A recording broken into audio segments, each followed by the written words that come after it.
invited the, whoever wanted to show up. Of course, we weren't running very many people at that time.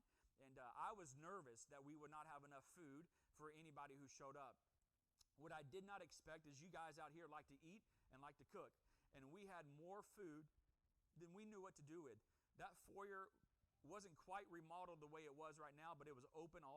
If y'all remember, it was ugly. I dreaded that season where that foyer was all open but not remodeled. And so anyway, there was food all over the place in there on tables. We had food in here. And so it was a great turnout. I anticipate an even better turnout this year now that the community knows that we're out, that we do stuff, and that we're all about serving and giving.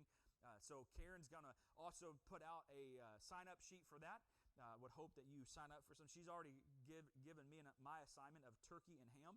And as a good leader, I'm going to probably pass one of those on to somebody in here. I'm probably going to ask William to smoke a turkey if she hasn't already captured you there. But anyway, be a part of that. And then December's coming up, and we've got some stuff happening there. But there's just a lot of things happening around Harvest Church, and I love that.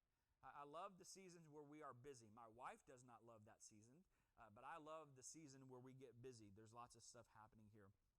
If you're a guest with us, you can always fill out that guest card. At this time, I am going to ask, if you haven't already done so, to take that little sign-in book at the end of your row and just sign in for me. It lets us know who's here, and we're not keeping track of your attendance for a purpose of anything that would be ugly or anything like that. I don't know the best way to say this other than it's just good for us to know who is with us, who's been here, who we need to follow up with and take care of and call on and just check in on, especially some of our widows who maybe not, who don't have the ability to let me know that they're not here, but we want to make sure that we know whether or not they're here or not so we can call on them, check on them. Amen? Amen. One more thing, and then we're going to get into the Word. If you give this morning, I want to give 5 ways that we people in general give. People give out of obedience. They follow the biblical command out of Malachi chapter 3 that says, "Will man rob God?" And they ask God, how does man rob you? And God responds, well, you keep the tithe from me. You hold back the tithe. And they say, well, what is the tithe? Well, tithe is 10% of your income, your produce, 10% of the resources that God gives you in your life. God asks for you to trust Him back. It's not so that God needs your money. The Bible says that God is, that the streets of heaven are lined in gold. God is not in need of your money this morning. He's desiring of your trust, of your faithfulness. And so He says that if you'll give 10%, and in Malachi, God promises that He would rebuke the devourer over your life. So some people give out of obedience. Some people give out of blessing, knowing that when you give, it will be given. Luke 6 says, if you give, it will be given unto you, pressed down, shaken together, running over. By the measure in which you give, it will be given back to you. Some people give to receive a blessing. Some people give because they want to make an impact. I like giving to make an impact. John 3 says that the third book of John 3 or 3 John. Wow, I can't butcher that one. Let's go back. Some people give out of impact out of the third book of John, right? You know there's the book of John, the gospel, and then there's the first, second, and third book of John. It says that people gave to send the disciples on their journey to make an impact around the world. Out of John, it says that they send them on their journey, that we are to give to send. And so some people give to make an impact. That's really kind of where our missions idea of giving to missionaries comes from. We want to send our resources around the world to make an impact. Some people give out of relationship. Philippians 4 talks about Paul's missionary journeys or Paul's ministry. It says that was supported by people who loved him. Paul said often, thank you for your giving. It has allowed me to go. Thank you for giving. It has allowed me to send my disciples around the world. And so some people give out of love for each other. And then some people just give out of need. Acts chapter 2 talks about, and I've preached this quite often here at the church, that some people give in this idea that in Acts chapter 2, when the early church was being established, it says that they all gave so that if any had need, their needs were met. And so some people give out of a need. They see a need, and so they give. However you choose this morning to give, whether it be out of obedience to God, out of wanting to receive a blessing from God, whether it's to make an impact, whether you give out of a relationship to this church, to me. Listen, you don't give to me, you give to the church. Or you know that there's a need in the community that the church is going to help fulfill. however you choose to give, we say thank you. Because you don't give to Harvest Church, you give through Harvest Church. We do all of those things. We make an impact around the block and around the world. So, thank you for giving this morning. If you have your Bible, I'm going to encourage you to go to Daniel chapter 3. Daniel chapter 3. I'm going to ask that you hold there. We're going to end up reading the entire chapter of Daniel chapter 3. I want to talk to you a little bit about some of the stuff happening before Daniel chapter 3, though.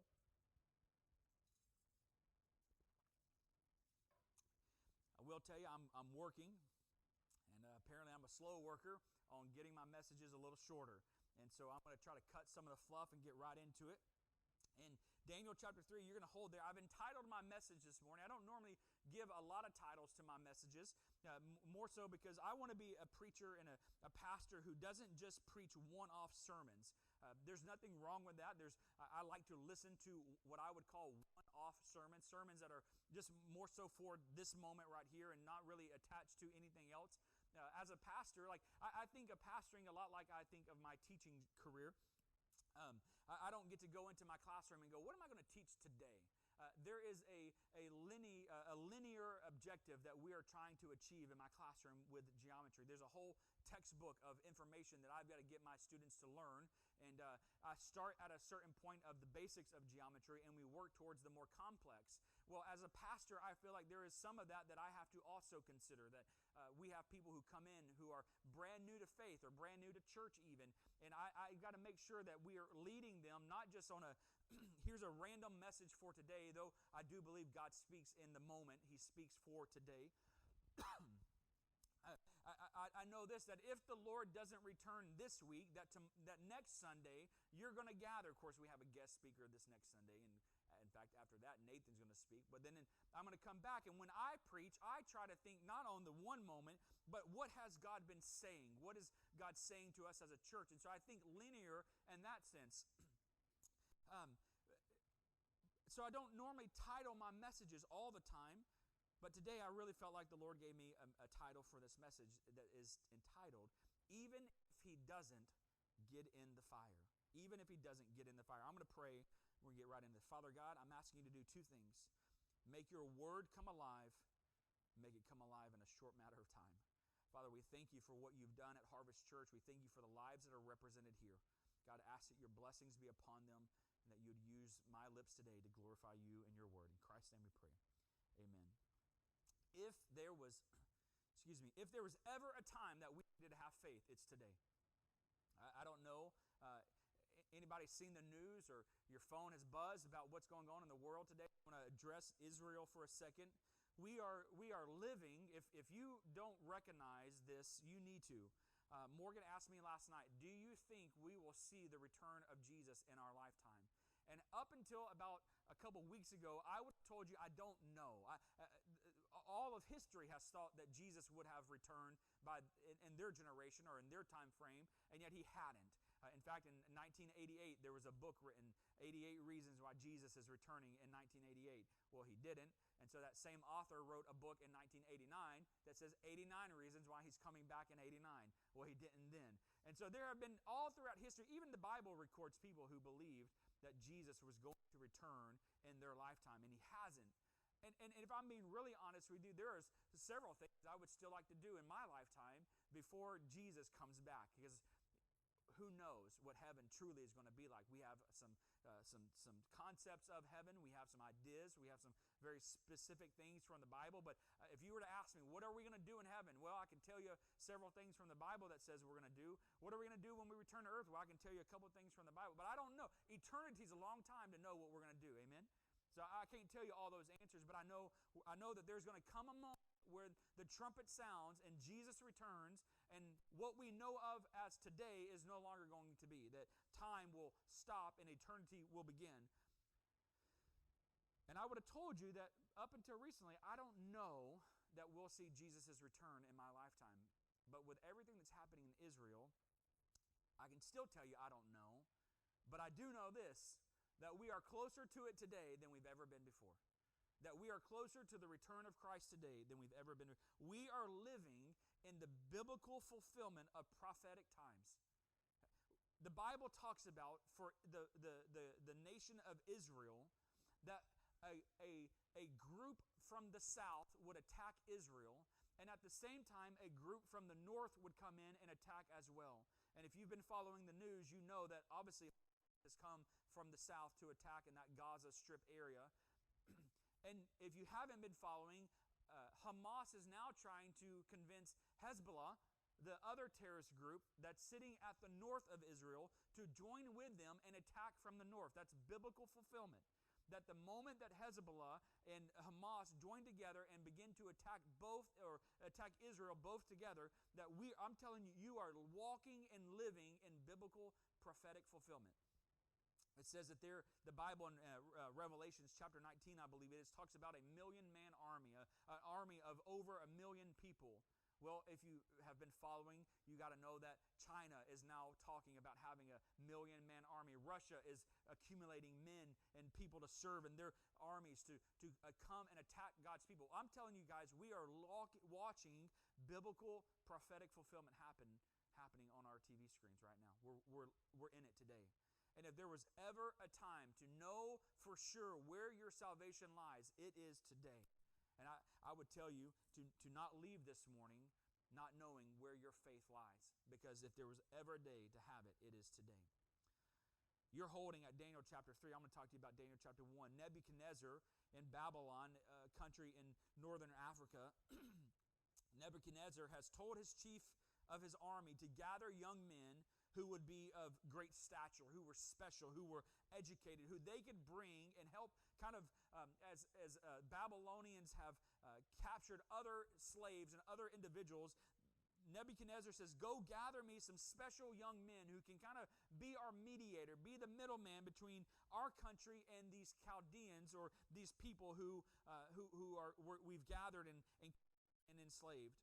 And he ends up gathering many young men and whatnot, but it says that he gathers 3 special young men, and we know them as, 4 special young men. We know them as Daniel and Shadrach, Meshach, and Abednego. Of course, they weren't named Shadrach, Meshach, and Abednego originally. Their original names were Hananiah, Mishael, and Azariah. But then as Nebuchadnezzar captures them, he gives them a new name, a Babylonian name. In Daniel chapter 1, you're holding at 3. It says this, as these 4 youths, God gave them learning and skill in all literature and wisdom. And Daniel had understanding in visions and dreams. At the end of the time, when the king had commanded that they should be brought in, the chief of the eunuchs brought them in before Nebuchadnezzar. And the king spoke with them. And among all of them, talking about all of the men, young men who were captured, among all of them, none was found like Daniel, Hananiah, Mishael, and Azariah. Therefore they stood before the king, and in every matter of wisdom and understanding about which the king inquired of them, he found them 10 times better than all of the magicians and enchanters that were in his kingdom. What this is telling us right here is that these 4 boys were special. These were some different kids. These were not your average everyday Joes. These were special boys. They were different. They had favor. They had perseverance. They were unmovable. We know this out of Daniel. In fact, when we do our fasting, sometimes people ask, well, why do we fast? Where does that come from? Well, we often talk about a Daniel fast, and a Daniel's fast comes from just eating vegetables and drinking water, drinking vegetable juice in that sense, because Daniel, in this moment, in the time where Nebuchadnezzar has captured them, has said, this is what you have to eat. You've got to eat my food. And Nebuchadnezzar's food would have gone against what the Jewish boys would have wanted or been instructed to eat. And so Daniel says, hey, let us eat our food and show you that even eating and obeying God's command on what we should and shouldn't eat, we will still outserve or outweigh these men you've brought in who do not obey God. They just were different. They just had a special intention about their life. Daniel 2 verse 28 says, but there is a God in heaven who reveals mysteries. Daniel had been brought in because Nebuchadnezzar had a dream, and out of all of Nebuchadnezzar's men in the magicians and the enchanters and those who interpreted dreams, Nebuchadnezzar had no man who can interpret the dream that Nebuchadnezzar. In fact, Nebuchadnezzar says, hey, I'm going to wipe every one of them out. They have failed me, And so every man that we've brought in from outside, and even my magicians, and even my enchanters, and even my eunuchs who are supposed to be able to call upon some mystery God, we're going to wipe them out, and I'm going to start over because I have had a dream that I need someone to interpret. And Daniel comes in and says, hey, wait a minute. There is a God in heaven who reveals mysteries. Daniel says, that's my God. And so Daniel goes into Nebuchadnezzar and interprets the dream. And Nebuchadnezzar says, man, you are special, Daniel. I'm going to promote you. I'm going to elevate you. I'm going to give you parts of my kingdom that no one else had access to. And so Daniel and his three boys, his three buddies, Shadrach, Meshach, and Abednego, they were special people. They were special individuals. And if there was ever a time that we needed to be special, different, called out, something different than the world, it's today. We need to become like these boys who knew that there is a God in the world, who in heaven, God in heaven, who reveals mysteries. What I'm trying to set up for us this morning is that we have got to get a faith like these four boys. We've got to get a faith like these four boys who says, hey, I'm going to live in the ways of God so that no matter what the world says, I know my God will come through. We know we're going to end up talking about the three boys, Shadrach, Meshach, and Abednego, but we know that Daniel, anybody remember the story of Daniel in the lion's den? Daniel finds himself at odds with the king, and he gets thrown because Daniel wouldn't stop praying.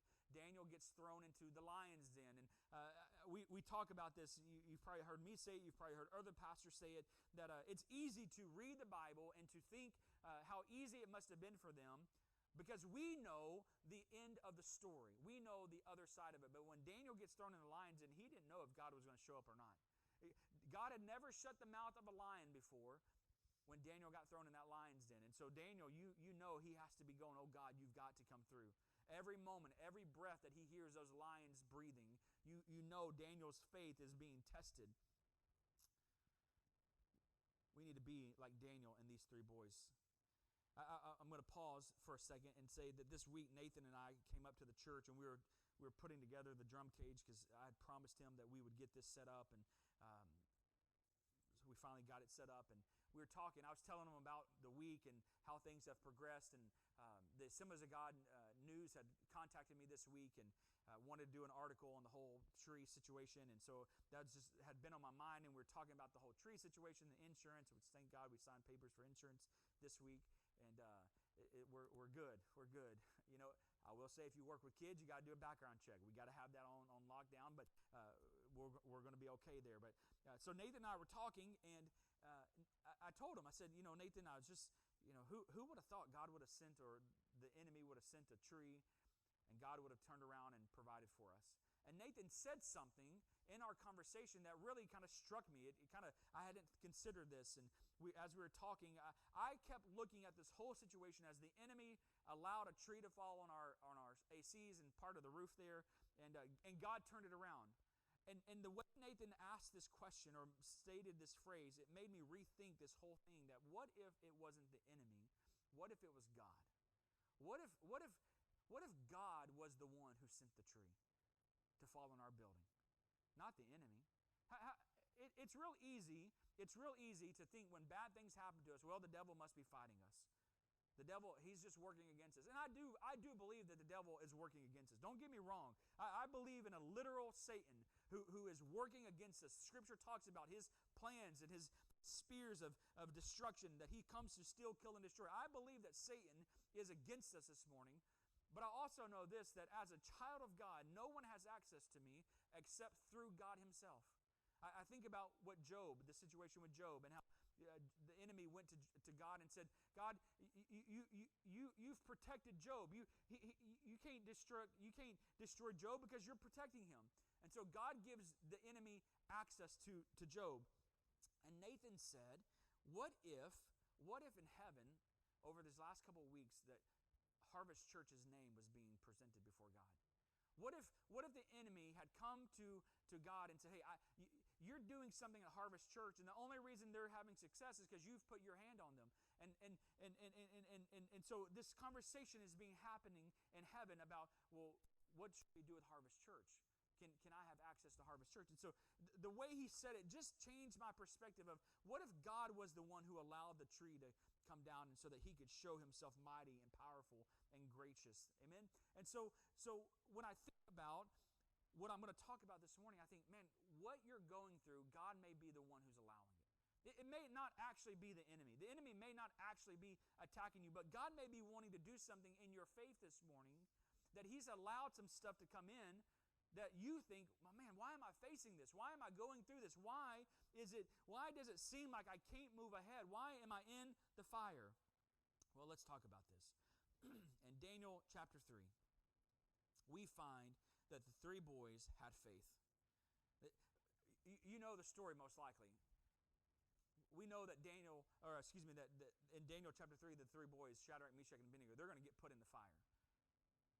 This is one of the most known stories. There's Bible stories that you learn in Sunday school, or if you've spent any time in church, you kind of learn these stories. And one of them, one of them would be Jonah and the well, right? Matilda has talked to us, I think in one of their lessons, y'all must have talked about Jonah and the well. Matilda's talked to us about the big fish that swallowed a man.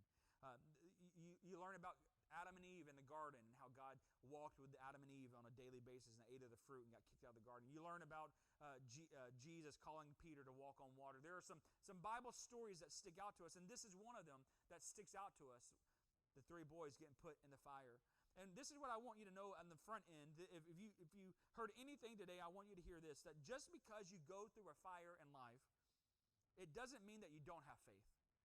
Fires in life is not a signal that you don't have faith. It's not a signal that God is not with you. If you are going through a struggle, it does not mean that you are lacking in faith, that you are displeasing God, or that there is something wrong in your life. It could mean that God is wanting to show up and show out through you. Sometimes it's faith that gets you put into the fire. Have you ever felt like that? That, man, God, I made a declaration of faith. I made a decision to follow you. God, I've made a decision. I'm going to read my Bible. I'm going to go to church. I'm going to give, whatever it is. I'm making a decision to follow Jesus. And all of a sudden, it seems like the enemy amped up his fire. It seems like the things that are going against us become more and more prevalent. Just because you have faith doesn't mean you won't go through a fire. In fact, sometimes faith doesn't keep you from the fire. It's what gets you through the fire. I'm going to read this entire chapter of Daniel chapter 3. It says this in verse 1. King Nebuchadnezzar made an image of gold whose height was 60 cubits and its breadth was 6 cubits. That means that it was about 90 feet tall and about 12, 15 feet wide. That's a big statue. It's a big statue. He set it up on the plain of Dura in the province of Babylon. Then the king Nebuchadnezzar sent the straps and the prefects and the governors and the counselors and the treasurers and the justices and the magistrates and all of the officials of the provinces to come to the dedication of the image that King Nebuchadnezzar had set up. What he's saying here is that they were going to throw a big party and show off this major statue that Nebuchadnezzar had just built. Verse 3, then the satraps and the prefects and the governors and counselors and treasurers and the justices and the magistrates and all the officials of the provinces gathered for the dedication of the image that the king Nebuchadnezzar had set up, and they stood before the image that the king had set up. Verse 4, then a herald came and proclaimed aloud, you are commanded, O peoples, nations, and languages, that when you hear the sound of the horn, the pipe, the lyre, the trigon, the harp, the bagpipe, and every kind of music, you are to fall down and worship the golden image that the king has set up. And whoever does not fall down and worship shall immediately be cast into a burning fiery furnace. Nebuchadnezzar has said, listen, when the sound of the horn comes, you're going to bow down and worship me. And I think that often is what the enemy says. When the world promotes Satan's image, he's wanting us to bow down and worship him. And we have to be like these three boys that we're about to learn about. Verse 6, and whoever does not fall down and worship shall immediately be cast into a fiery furnace. Therefore, as soon as all the people heard the sound of the horn and the pipe and the lyre and the trigon and the harp and the bagpipe and every kind of music, all the peoples, nations, and languages fell down and worshiped the golden image that the king had set up. Therefore, at the time, certain Chaldeans came forward and maliciously accused the Jews. And they declared to Nebuchadnezzar, O king, live forever. You need to know that the enemy will send certain people to attack you. That there might be certain people in your life that the enemy has sent to attack you. That God has allowed it, but the enemy has sent them. How many of you feel like that? I've got a coworker. I'm not going to mention that coworker's name, but sometimes I feel like that, man, the enemy must be using him to attack me. I shouldn't. Anyway, that person is not my most favorite person to be around. And I have to remind myself that God may be using that person to refine me, to perfect me, to help me grow in my faith. The enemy may send certain people or certain situations to take you out. He may put things in your life as an attack on your life. Verse 10 says, You, O king, have made a decree that every man who hears the sound of the horn, the pipe, the lyre, the trigon, the harp, the bagpipe, and every kind of music shall fall down and worship the golden image. And whoever does not fall down and worship shall be cast into the fiery furnace. They're reminding him of his decree, of his law, of the command that he gave out. Verse 12 says that there are some certain Jews who you have appointed over the affairs of the providences of Babylon, Shadrach, Meshach, and Abednego. These men, O king, pay no attention to you. They do not serve your gods or worship the golden image that you have set up. There are certain Jews who are not following the command of the king. And this morning I want to tell you that you ought to be certain people who do not follow the commands and the ways of the world.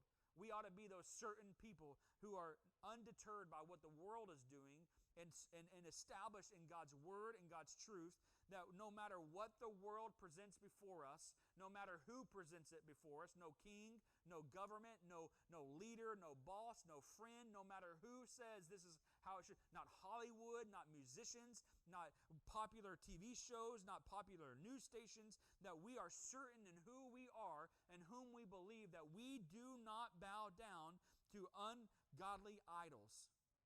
We're not of the world, we're in the world. We need to be those certain people. We can't be like everyone else who comes to church and acts no different. Listen to this. We can't be like everyone else who comes to church and acts no different on Sunday afternoon than they did on Friday and Saturday night. Let me say that again. We cannot be like those who come to church on Sunday morning but act no different on Sunday afternoon than we did on Friday and Saturday night. Our lives ought to be different.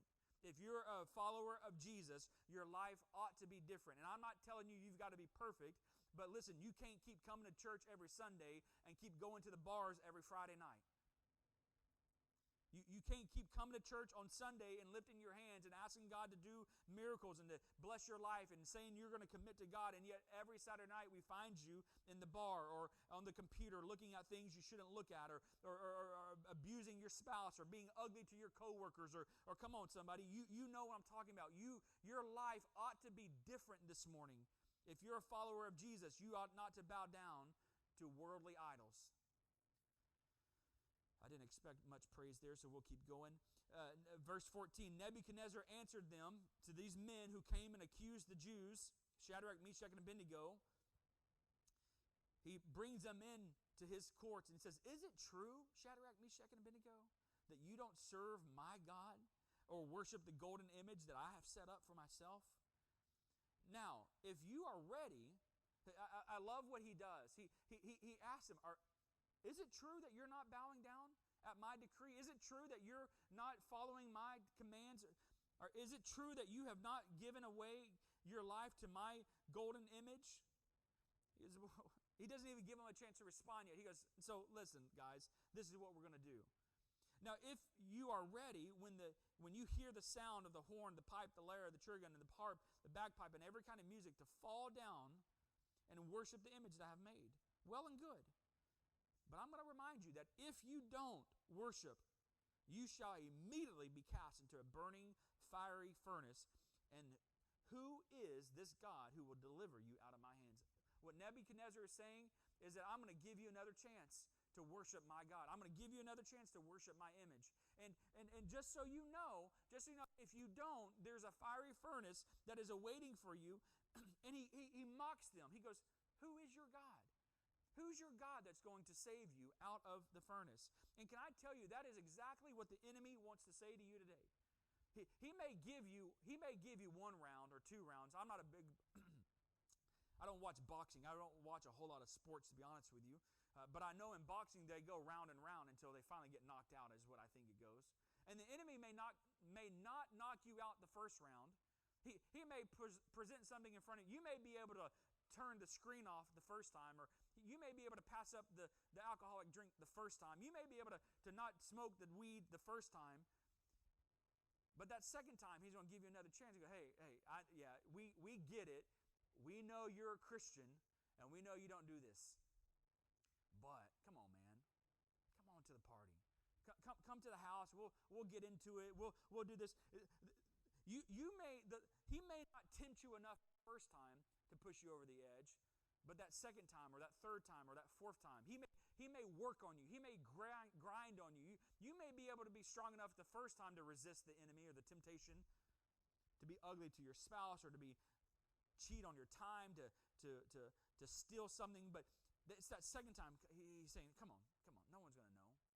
No one's going to care. No one's going to care that you partook in this act. No one's going to care. No one's going to know. Just do it. Because listen, this is what the enemy so often does. Listen, if you don't, what are people going to say about you? They're going to think you're a loser. They're going to think that you're not one of us. They're going to think that you're too good for the crowd. You think you're better than everybody else. Don't. The enemy goes, don't do that. Just do it a little bit. Have you ever felt like that? The enemy said, just a little bit.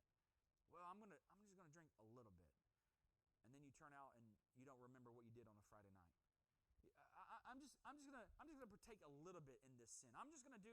I'm not gonna. I know that doing this far would be too far. So I'm going to live life on the edge. I remember when we went to Vietnam the first time, we went up into the mountains and we got on this little bus. And I'm telling you, where there should have been a road, there was no road. And that bus got so close to the edge of that mountain that I thought we were going to fall off. And I thought, I don't ever want to live this close to the edge. And in my life with the Lord, I don't ever want to live too close to the edge where the enemy could very easily tempt me and I fall off. He says, but if you don't, a fiery furnace is coming from you. The world is going to mock you. They're going to mock you and make you feel so small. And then he says, and who is this God that's going to deliver you out of my hands? Satan will often go, God's not going to protect you. God's not going to save you. He's had all of these chances to give you what you've been praying for. He's not going to. So why don't you just come over here and do these bad things with me? Why don't you just come over here and denounce God? Why don't you just come over here and just partake of the sin that I've got before you? Who's this God? Who's your God? Is what he's saying. And Shadrach, Meshach, and Abednego answered and said to the king, listen, O Nebuchadnezzar, we have no need to answer you in this matter. I love this verse because this is what I wrote down here in my notes. I don't have to be defensive in the face of the enemy. I don't have to be defensive in the face of the enemy. I told you I don't watch a whole lot of sports. I do follow a little bit enough to know that there is an offense and a defense.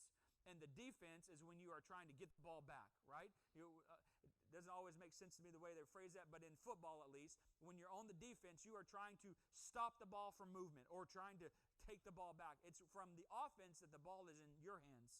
And when the enemy comes against me, I want to be like Shadrach, Meshach, and Abednego, not from a position of defense, trying to get the ball back or trying to stop the ball's movement, but I want to go before the enemy go, hey, Nebuchadnezzar, I don't have to answer you. I don't even have to partake in this argument with you because I know who my God is.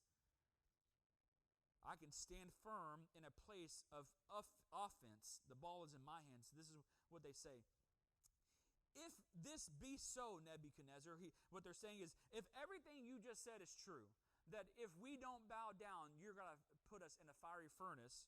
If this be true, our God, whom we serve, will deliver us from the burning fiery furnace, and he will deliver us out of your hand, O king.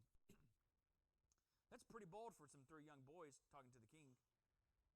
You got to understand, these 3 boys are not 35, not 45, not 55. They're probably 25 to 30 is how old they probably are right now. Maybe 20 to 30 years old. They're young in their age, and yet they're bold in their faith. They said, listen, king, if what you're saying is true, that you're going to put us in a fiery furnace when we don't bow down, then so be it, because we know our God will deliver us from the furnace. And he will deliver. Not only will he not kill us in the furnace, he's going to deliver. It wasn't even a part of the, listen to this. They were so bold in their faith. They go, not only is God going to deliver us from the furnace, he's going to deliver us from your hands. You're not going to be our king. We need to know this morning that the world may look like it, Hollywood may look like it's determining the way of our nation. Politicians who are corrupt and just, man, can we just start over? That's sometimes what I think. Can we just start over in America? God, give us a redo. Let's wipe Washington, D.C. Clean and start over. Maybe even Austin too, because that's a whole other story. But let's just start. These boys go, hey, listen, we know not only is God going to deliver us from the furnace, he's actually going to deliver us from captivity. And what you need to know this morning is no matter what you're facing, not only is God going to deliver you from that, God's got more for you on the other side of his deliverance than what you can even imagine today. Oh, I got so much to say and so little time to say it. But this is my favorite part. So they go, we know who we have faith in. You're asking, who is our God? We know who we have faith in. He's the God who delivers. He's the God who saves. He's the God who heals. He's the God who provides. And this is what I also love. It wasn't in the fire that they had the faith. It was before they were even faced in. Some of us have got to get to a place in our life where we have faith today before the fire. Because the fires are going to come. The enemy is going to try to attack you. And if you don't build your faith today in the fire, it's not going to hold up very well. I know very few people who walk into a fire and then go, oh, you know what? I'm all of a sudden going to try to build my faith. Listen, fire is going to burn everything in its path. So if you will build your faith today before you get into fire, your faith will hold you through. Ooh, come on, somebody. Verse 18. I'm going. It's about to get so good. This is my favorite 3 words. Verse 18. But if not, I could run and shout right there. But if not. Listen, they just put their little fingers in the king's face. We're not talking about a governor or even the president. You can say whatever you want to our president. It don't matter. You get away with anything in America today. But you go over, I've been in Vietnam where you can't say hardly anything. They watch your internet usage. I've been in Cuba where, listen, we got it so good and so easy in America. And these little 3 boys put their finger in the king's face and say, everything you just said might be true, but our God is going to be bigger than you. And then they go, but if not. You know what they said right there? Is we know who God has said he is. We know who God has said he is. God has promised us. God is delivering us. God has provided for us. God has healed us. But if he doesn't, and so they say, he's going to do it again. But then they go, but if he doesn't, if not, be it known to you, O king, that we will not serve your gods or worship your golden image that you have set up.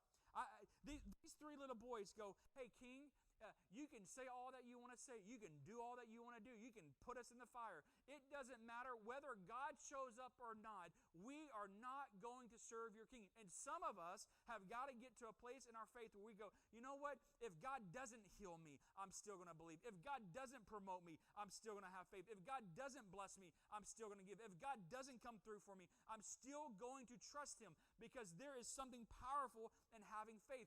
Faith comes by hearing, and hearing by the Word of God. Some of us have got to get in the Word of God and know that God has promised us, but even if he doesn't come through, he is still worthy to be worshiped and worthy to be followed.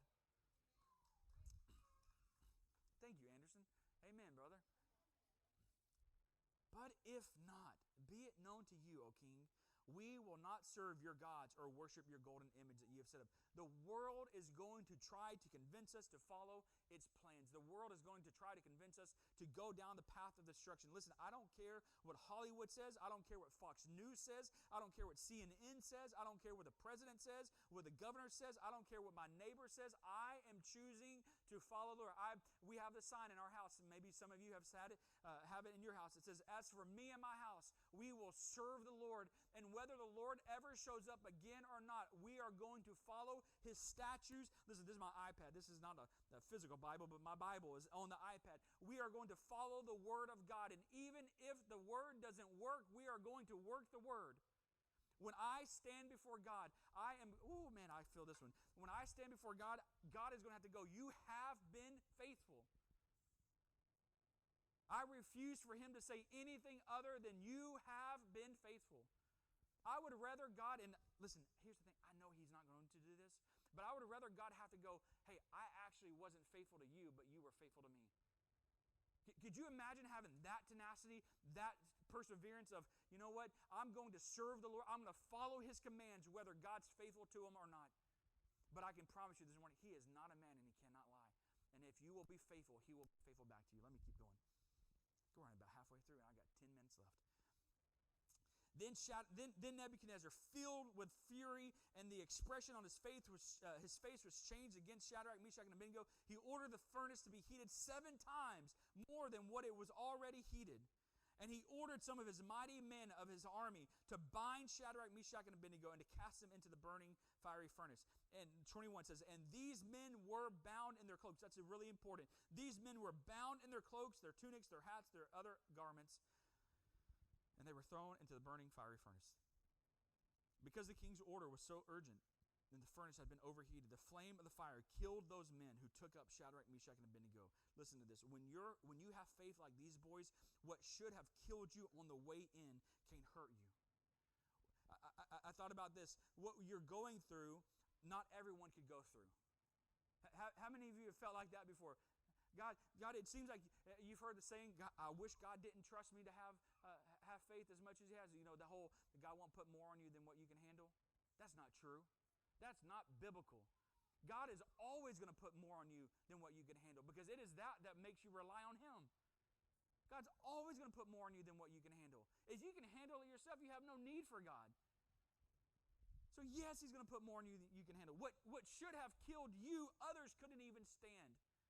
What these boys were going into, it says that the fire was so hot on their way in that the king's men were dying, throwing them in, and yet here they were, still being, you're like, could you imagine being Shadrach, Meshach? You'd be like, I guess we're going into the fire. And could I tell you, it's a sign from heaven that God is already working on your side. When you know, man, that person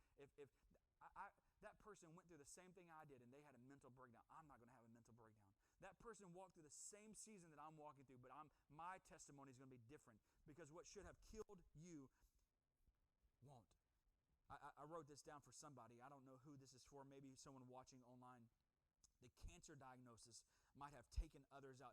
Just the diagnosis of it may have taken others out, but what you're still standing even on the front end, because God is working on your behalf. Even before God's had time to do anything about it, you still stand. What should have caused you to stumble and fall, you still stand. And it says this in verse 23. And these 3 men, Shadrach, Meshach, and Abednego, fell bound into the burning fiery furnace. They just got to a point where they just fell into the fire. Then the king Nebuchadnezzar, 24 changes everything. Then the king Nebuchadnezzar was astonished and rose in haste. He declared to his counselors, did we not cast 3 men bound into the fire? And they answered him and said, O king, yes, true. That is exactly what we did. Then the king answered and said, but I see 4 men unbound walking in the midst of the fire, and they are not hurt, and the appearance of the 4th one is like the Son of God. Come on, somebody. When you get thrown into the fire, God shows up. Jesus shows up. And they were bound when they went in, but when Jesus showed up in the fire, they were unbound.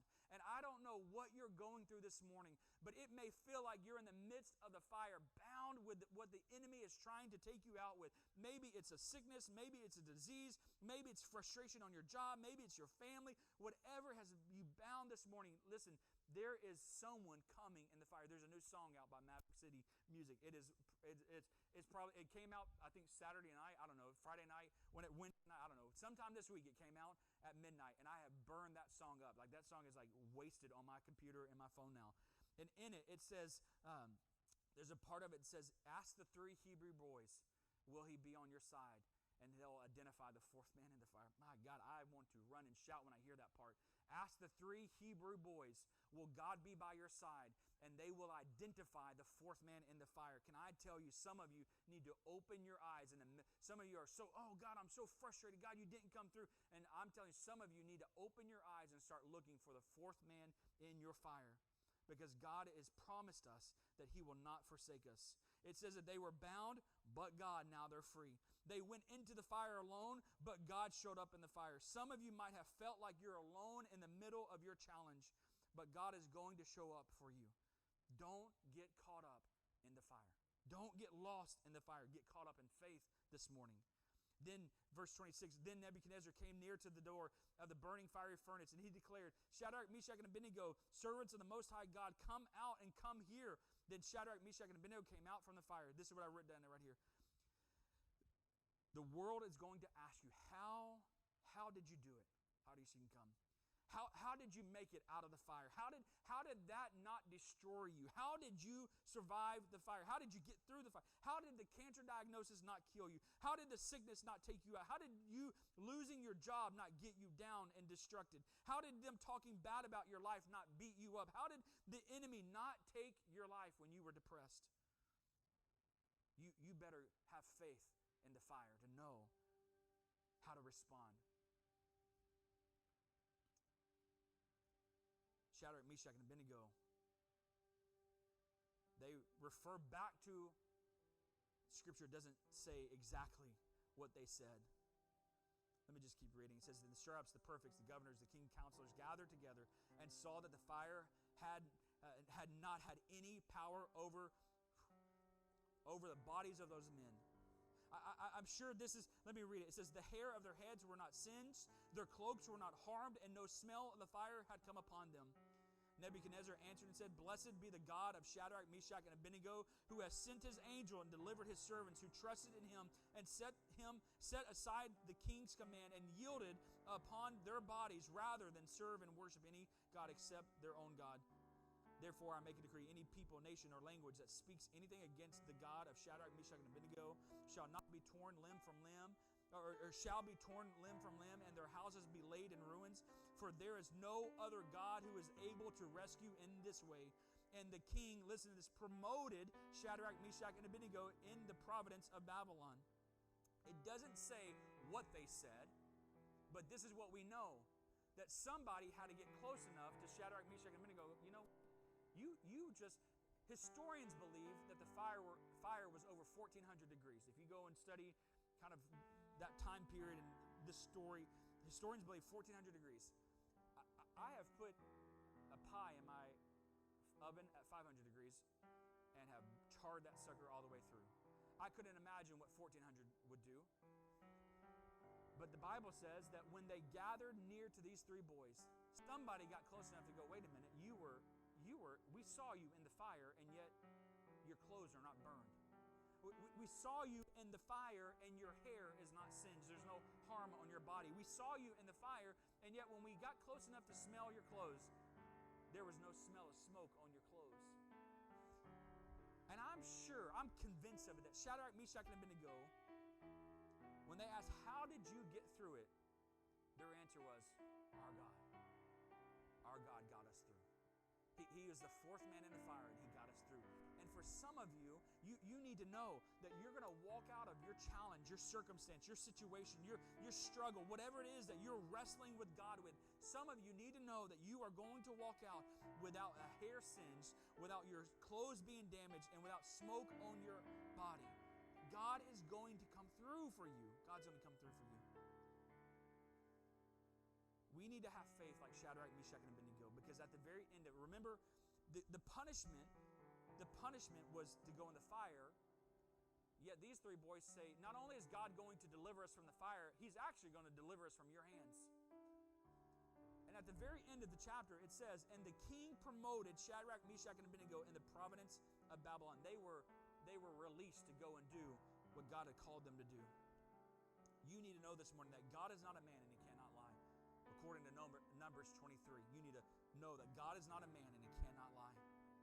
God says that you and I are the head and not the tail, that we are above and not beneath, according to Deuteronomy 28. God says that we are chosen, a royal priesthood, a holy nation, His special possession, according to 1 Peter chapter 2. According to Isaiah 53, he says that we are healed and that our bodies have to come into alignment with His word. God is not a man and He cannot lie. And so when you're in the middle of your fire, whatever it is that you may be going through, you need to recall on these things that God, I am the head and not the tail. I am above and not beneath. I am chosen, a royal priesthood, a holy nation, and your special possession. My body has to come into alignment with your word. In the middle of the fire, it may look like I'm being beat down. It may look like I'm being torn apart. It may look like I'm being burned up. It may look like the world is having its way against me, but I know in who I believe. And in the middle of the fire, God is going to come through. Today, my last page right here, and this not a lot. We need to decide that I'm going to serve the Lord. I'm going to not be shaken. That even if it kills me, I'm going to stay the course. In the fire, God shows up when it seems like He's been absent. Anybody going through something? I reflect back on what Morgan shared a couple weeks ago. For that entire journey of being childless. Even when it seemed like He was absent, God shows up. God unlocks doors. In the fire, God unlocks doors that I couldn't open. In the fire, God sends resources that I had no right to begin with. In the fire, God moves the unmovable. In the fire, God steps out of heaven and into our circumstance. Some of you, if you're in the fire this morning, need to know that God is stepping out of heaven and into your circumstance. Don't give up in the fire. Don't get discouraged walking through the fire. When it gets hotter, we ought to get excited. Because in the fire is where God meets us. Let me close with this. Let us declare today that we are going to welcome the fire. Some of you need to be reminded this morning that God is in the fire. God was in the lion's den with Daniel. He was in the valley with David. He was in the boat with the disciples. God was on the cross with Jesus. He was in the stoning with Stephen. And God was with Peter when Peter hung upside down on his own cross at his own crucifixion. God is with you and not against you. In the fire, God is with you. I don't know. These thoughts just hit me this week when I thought about what to share this morning. That even if He doesn't, I'm going to get in the fire. Even if He doesn't, I'm going to get in the fire. Even if God doesn't show up, I have chosen to stay the course. Because this is what we have a promise that He will show up in the fire. Every eye closed, every head bowed. It's 11:25. We're going to get out of here real soon. Father, I ask in the name of Jesus, God, that You do with this message and these jumbled thoughts, God, what I couldn't do or maybe didn't have time to do. Father, to make it real in people's lives this morning. Some in this room would never, God, not out of pride, but God, out of a true sense of humility, God, they would never let on that they're going through a challenge. They would never show, God, that they're struggling on the inside. God, some men in this room who are courageous and strong and just strong men, God, who would never let it be known that they're struggling, God. I pray for some of them I know are going through a fire. God, they're bound, God, maybe with addiction, maybe with struggles, God, maybe with challenges on their job. God, they're concerned about different things, finances and family, God, and their future, God, and their marriages, God. Father, I just know, I've been one, God, at times I am one, God, who doesn't like to let my weakness show, and yet I'm facing what it feels like is a fiery furnace. And it would be a lot easier if I would just go the way of the world, God. And I know for some men and even women in this room, life would be a lot easier if we would just go the way of the world, not worry about what was right or wrong, not be concerned about what God says is holy and righteous and evil and an abomination, God. Lord, I know that there are those in this room under the sound of my voice who are struggling today, who need to be reminded that You show up in the fire, God. So, Lord, I'm asking, God, to do what I can't do, God, to be that fourth man in the fire for them. God, to show up on their job, God, to show up in their family, to show up in their marriage, God, to show up in their bodies, God, and for healing. God, for those that desire to be pregnant, God, I pray that You would birth in them. God, I pray for marriages this morning. God, I pray for couples to get together, God, and to make a decision that as for them and their house, The world may go to hell in a handbasket, but as for them and their house, they are going to stay the course. For moms praying for their children, God, for dads praying for their spouses, God, for people who in this room, God, just need to know that you are with them. God, I pray that you show up this morning. Remind them that you are faithful. Father, we trust you to do what your word says that you would do, to come alive, God.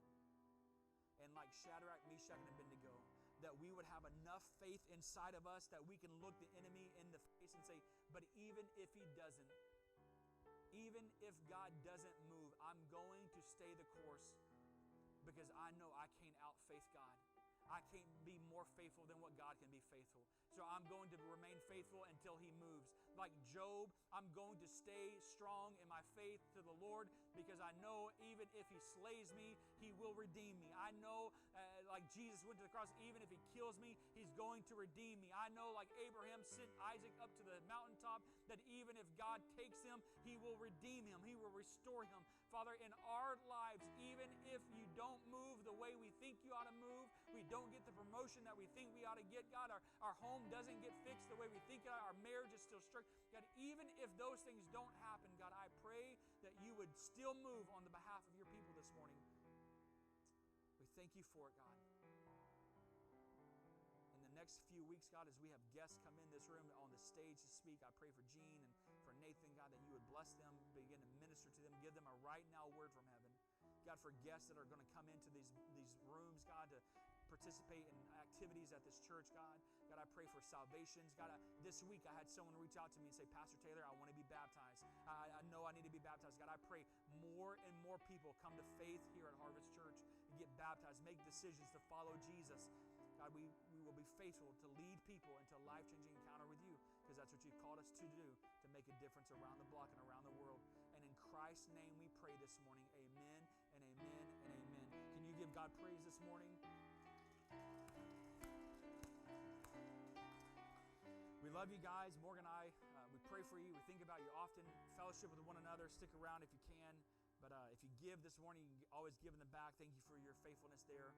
And we'll see you next Sunday.